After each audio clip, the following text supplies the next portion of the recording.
হযরত আবু বকর সিদ্দিক আমার রাসূলুল্লাহকে কেমন ভালোবেসেছিল। আবু বকরের ঘরে দুর্বলতা রয়েছে, আবু বকরের ঘরে খাওয়ার দাওয়ার অভাব রয়েছে, কিন্তু আমার নবী পাককে নিজের জানের থেকে বেশি ভালোবেসেছে আবু বকর সিদ্দিক। আমার নবী পাকের দরবারে এসে বসে থাকে। আবু বকর সিদ্দিক কোনোদিন বাইরে যায় না। আবু বকর সিদ্দিক আমার রাসূলুল্লাহর দরবার ছেড়ে যায় না।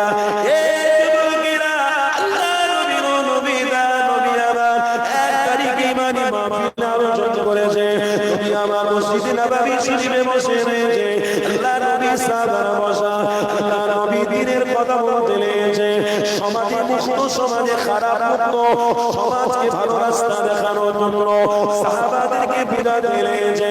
বাড়ি ঘর সবাইকে ইসলামের নিষেধ করা, ইসলামকে ভালোবাসার কথা আলোচনা করতে লেগেছে।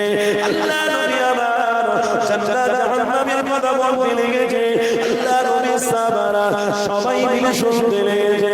কিন্তু আবু বকর রাসূলুল্লাহর চেহারার দিকে বারে বারে তাকাতে লেগেছে।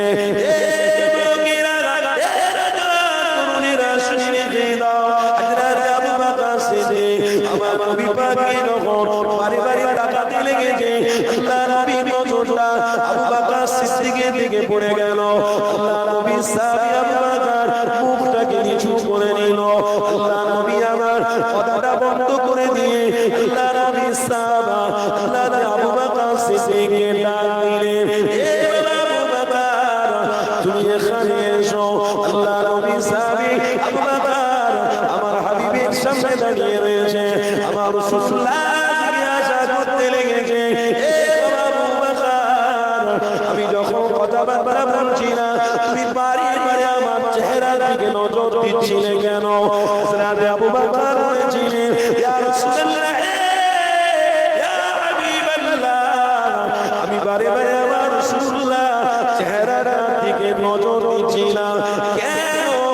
আমার হাবিবের চেহারার দিকে নজর দিলে আমি আবু বকর আমার ক্ষুধাগুলো মিটে যাচ্ছে। আমার রাসূলুল্লাহর প্রেমে আবু বকর সিদ্দিক বলতে লেগেছে, ইয়া রাসূলুল্লাহ হাবিবাল্লাহ আমি আপনার চেহারার দিকে যখন তাকাই তখন আমার দিলে একটা শান্তি বিরাজ করে।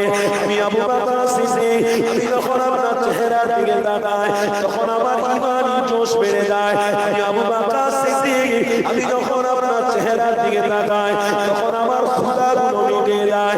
এই লোকেরা নবীরা আবু বকর সিদ্দিকের ঈমান কতটা মজবুত।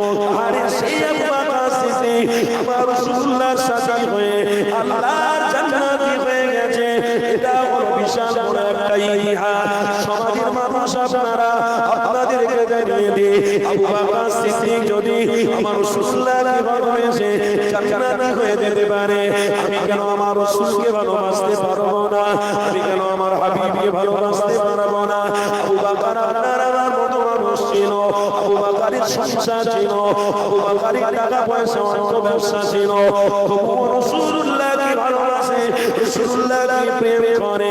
কেন আবু বকর জানে এই দুনিয়া জমিন থেকে যখন আমি চিরবিদায় চলে যাব, কবরে আমার বিবি আমার সাথে হবে না, কবরে আমার বাচ্চা আমার সাথে হবে না, কবরে আমার মেয়ে আমার কন্যা আমার সাথে হবে না, কবরে আমার রাসূলুল্লাহ আমার সাথী হবে।